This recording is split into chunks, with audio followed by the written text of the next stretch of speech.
পাবেন। ভারতবর্ষের আইন এটুকু কিন্তু স্যার আমাদের প্যানেলে তো কোনো দুর্নীতি নাই স্যার। प्लीज सर भगवान सर আপনি একটু বাঁচান প্লিজ স্যার আর কারো বয়স নেই স্যার আস্তে তিনি যদি তাহলে কি করে থাকেন আপনি আপনার কোনো লয়ারকে ডাক্তার সঙ্গে করবো আমরা কোথায় মামলাটা সেটা আমরা জানি সেসব লয়ার আপনাদের জানো তো কথা বলতে টাকা হলে না শুরু করে নেবে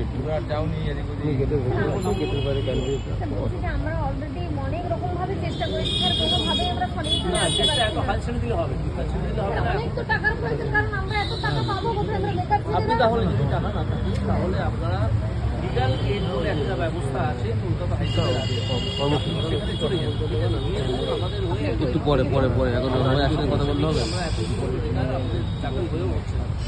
আপনারা সেই লয়ারের সাথে লয়ার ইনভেস্ট করুন। আপনার আমাদের আজকে কোথায় আছে লিগাল তারা বললে পরে তার সঙ্গে কথা বলে আপনারা ব্যাপারটা ভালো করে বুঝে ওই জন্য একটা সেই কোর্টে গিয়ে বলুন। আমি তো সেই কোর্টে নই।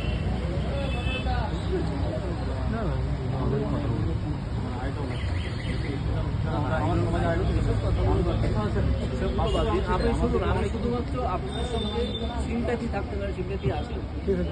আপনারা বেকার যুবক যুবতী আপনাদের প্রতি আমার সম্পূর্ণ সিম্প্যাথি আছে, কিন্তু আমার তো বাড়ির একটা ক্ষেত্র আছে, সেই গুন্ডির বাইরে তো আমি দিতে পারবো না। আমি আমাদের জায়গাতেই আমাদের তো স্যার কোনো জটিলতা নেই স্যার।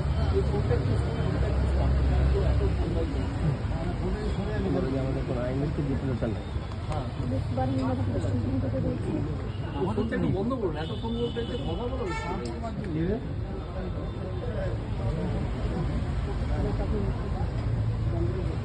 এখান থেকে শব্দটা আসে।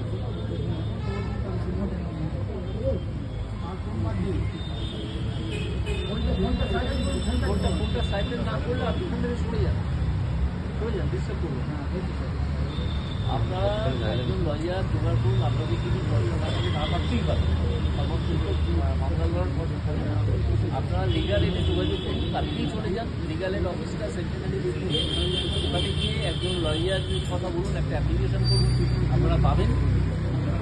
দিয়ে আপনারা সেই যে অ্যাডভোকেটকে এনগেজ করা হবে তার সঙ্গে যোগাযোগ করে কথা বলুন যে আপনাদের মামলাটা কী অবস্থায় আছে। এইটুকু অ্যাডভাইস আমি আপনাদের করতে পারি, এর বাইরে আর কিছু আমার হাতে তো কিছু নয়। এটা একটা কোর্টের অর্ডার হবে যে আপনারা পাবেন কি পাবেন, ফাইনালি জেনে যান পাবেন কি পাবেন না। সেই কোর্টের অর্ডারের জায়গাটায় যান, একজন লয়ার এনগেজ করুন, সেই লয়ারকে ধরে কোর্টের কাছে গিয়ে মেনশন করুন বা একটা অ্যাপ্লিকেশন করুন, সেই লয়ার আপনাদেরকে গাইড করবে করে যান। এখানে আপনারা এইভাবে স্টাফ তৈরি করছেন, এখন এসছেন, তো আমি আপনাদের মঞ্চ থেকে আমার স্যার হ্যাঁ স্যার এলাম দেখা করে। প্রথম কথা হচ্ছে যে দেখুন, আমি অনেক ইনফর্মালি কাজকর্ম করি, সেই জন্য আপনারা যে এসছেন আমি আপনার সঙ্গে দেখা করছি, এটাও আমার করার কথা নয়। কিন্তু আমি যেহেতু আপনাদের প্রতি সিম্প্যাথি, যে কোনো যুবক যুবতী যারা বেকার আছে তাদের প্রতি আমি সিম্প্যাথি, আমি অনুভূতি তাদের এখনও কিন্তু চাকরি পাওয়া আমরা পাচ্ছি না স্যার, স্যার আর পাচ্ছি না স্যার, অনেক কষ্ট হচ্ছে স্যার, আমাদের বয়স পেরিয়ে যাচ্ছে স্যার, আর মানুষের কাছে পরীক্ষা দেওয়ার মতো। আজকের পরামর্শ হচ্ছে আপনারা লিগাল এডে যান, একজন আইনজীবীর সঙ্গে ব্যবস্থা করে তারা করে দেবেন। কোনো আইনজীবী আপনার বলুন, কোনো আইনজীবীকে দিন, আমরা আপনাদের মামলাটা কোনো আইনজীবীকে দিয়ে আপনাদের সব খরচ বহন করবে লিগাল এড, ঠিক আছে? গিয়ে কথা বলে একটা এখন ছুটি থাকলে কারণ এই ব্যাপারটা আপনারা ভুলে যাবেন, দিয়ে আপনারা একটা উপযুক্ত অ্যাপ্লিকেশন করুন বা মেনশন করুন যে কোর্টে মামলাটা হবে সেখানে। এর বেশি তো আজকে আমি আর কিছু বলতে পারবো না। আমরা এই আন্দোলন করতে গিয়ে জেলু খেলি স্যার, প্রেসিডেন্সি জেলেও ছিলাম আমরা এই আন্দোলন করতে গিয়ে। আমি কি বলবো?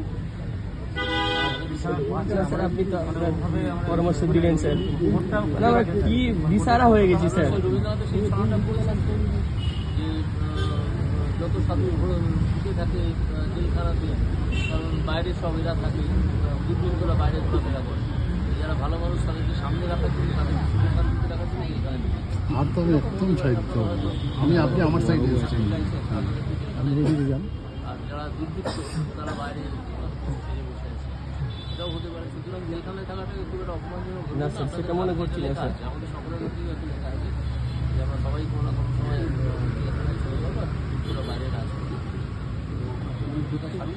আপনারা একদম আইনজীবীর সঙ্গে যোগাযোগ করুন। যদি আইনের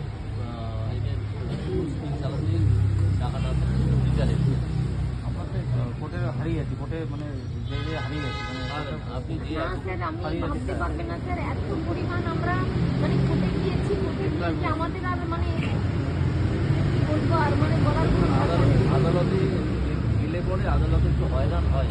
আদালতে স্যার, মানে সলিউশন তো কিছু হচ্ছে না। সলিউশন পাবেন না। সলিউশন আপনি যে চাকরি পাবেন সে কথা আমি বলছি। আপনারা চাকরি নাও পেতে পারেন। এরকম হতে পারে যে আপনাদের যে পোস্ট ক্রিয়েট করে স্যার 2009 সালে তো এই সুপার নিউমেরিক পোস্টে নিয়োগ হয়েছে 1505 1505 প্রাইমারিতে স্যার। প্রাইমারিতে। যদি হয়ে থাকে এটা কোনো যে কারণে হয়েছে আর এখন যে কারণ সেই দুটো কারণে তফাৎ থাকতে পারে। বুঝতে পেরেছেন? তো সেটা আপনাদেরকে জানতে হবে। নর্মালি আমাদের কাউন্সিলিং প্রক্রিয়া হয়নি করোনার জন্য শারীরিক শিক্ষা কর্মশিক্ষার, মানে যে নর্মাল যে কাউন্সিলিংটা হয়েছে 2 ওয়েটিং 1 ওয়েটিং যে আমাদের আপনারা আজকে আমার কাছে যা বলতে এসেছিলেন